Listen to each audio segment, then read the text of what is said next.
जों थै होगोन जिउ गारगोन गुलि गावजागोन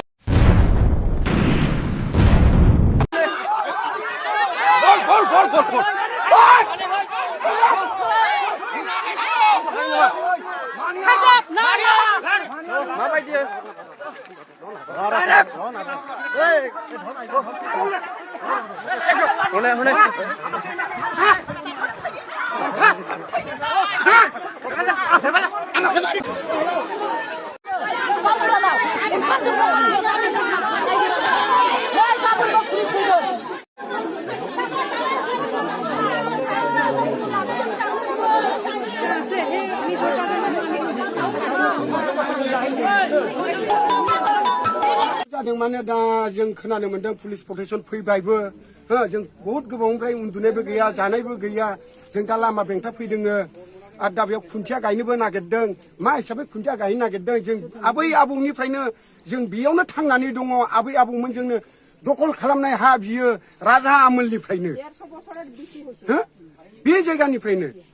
दा दाखालि बे प्रमद बर' साराबो लेंहरदोंमोन 2 तारिखआव जों थांदों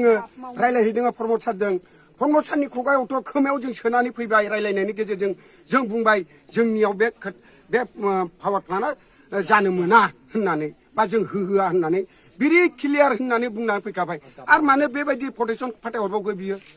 मा अटंकर बर' भाषाखौ बर' फिसाफोरखौ जाजोबनो नागिरखो बेलाय मा जेरावबो थां बर'नि हाखौ सिख'लायनाय जोंनि फर्मल जरायाव जों खुनु दिन खोनायाखैमोन प्रमद सार जे जों जे बिदि जागोन नोंथाङा जोंखौ बोरै थैसबख'नाय बायदि सबख'खो दाखालि आंनो सिगाङाव आंनो बुंनानै फैदों जे बे पावार प्लान्टखौ नोंथाङा अफायबा दोरोदनानै लांदों होननानै दिनैहाय आरो मानो पुलिस प्रटेक्शन फैबावखो क'क्राझाराव आंनो थांनानै रायलायहैदों नोंथांजों आरो मा बुंबावनांगौ जों होनो हाया बे हाया जोंनि जोंहा मोन्थाय दं मोननाय दङ जों बे हाखौ जों कम्पानिनो जों हगारनो हाया बेखौनो जों बुङो प्रमद सार नोंथाङाबो बाहाय साइलेन्ट जानानै थादो नागारनानै थादो हायोबा नोंथाङा सिएमखौनो रिजाइन खालामदो खोथा जोब्बाय बेयावनो पुलिस प्रशासन पुलिसा मात्र जोंखौ खावलायदों बेनो जे खुन्थिया गायगोन जोङो जेरैबाबो गायलांगोन जोङो बेखौ खावलायबाय थादों जोंखौ थनहरदों गोजौ लेभेलनिफ्राय सोर थनहरदों प्रमद सार थनहरदों बिसोर आसाम चिफ मिनिस्टारालाय बेयावलाय बोरै हा दं होनना मिथिनो प्रमदासो मिथिगोन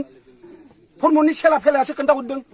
जों थै होगोन जिउ गारगोन गुलि गावजागोन थेवबो जों हाखौ हगारा फार्स्ट बिखायाव मोनगोन मंगलनि सिलाय गुलि हाबनाय गाव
পাগলিজৰা পার্ট 1 পার্ট 2 এই অঞ্চলৰ আমাৰ জমিটো আদানী কোম্পানীয়ে মানে থাৰ্মেল প্ৰজেক্ট বনাবৰ বিচাৰিছে এই কাৰণে আমাৰ এই খালপানী পাগলিজৰা পার্ট 2 পার্ট 1 এই দুকিচুকি আৰু মাওমাৰী এইবিলাক গাঁও মানে ৰাইজে আজি এই ধৰ্ণা কাৰ্যসূচী লৈছে আমি মাটি নিদিম যেহেতু ইমান দিনে আপোনালোকে আন্দোলন কৰি আহিছে পাগলিজৰাত বিভিন্ন মিটিং হৈছে বিভিন্ন দল সংগঠনে আপোনাৰ তাতে প্ৰতিবাদ সাব্যস্ত কৰিছে কিন্তু আজিলৈকে এই ক্ষেত্ৰত কোনো বিটিআৰ চৰকাৰ হওক বা অসম চৰকাৰ হওক কোনো ধৰণৰ কোনো গুৰুত্ব আৰোপ কৰা নাই কি কৰা নাই অহা নাই আচলতে এইটোৱে দুখ লোক অহা নাই এতিয়াও আমাৰ বিটিআৰ চৰকাৰ এতিয়াও অহা নাই আমি বহুত দুখ আমি এতিয়া 3 মাহ হলো আমাৰ এই ৰাইজসকল খাৱা নাই দাৱা নাই খুব দুখ হৈ আছে এইকাৰণে আমি এই মাটি নিদিম আজি কি হৈছে ইমান বিশাল প্ৰশাসন আহিছে আজি মানে ইমান পুলিচ প্ৰশাসন আহিছে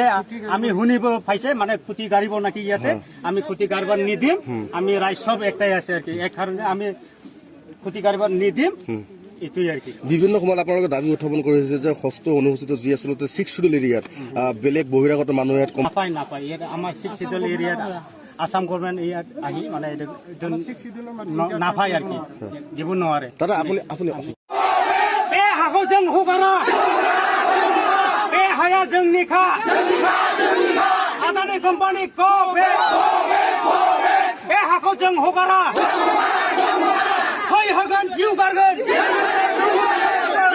थेवबो हगारा आदानि कम्पानि गो बे हाया जोंनिखा बे हाखौ जों हगारा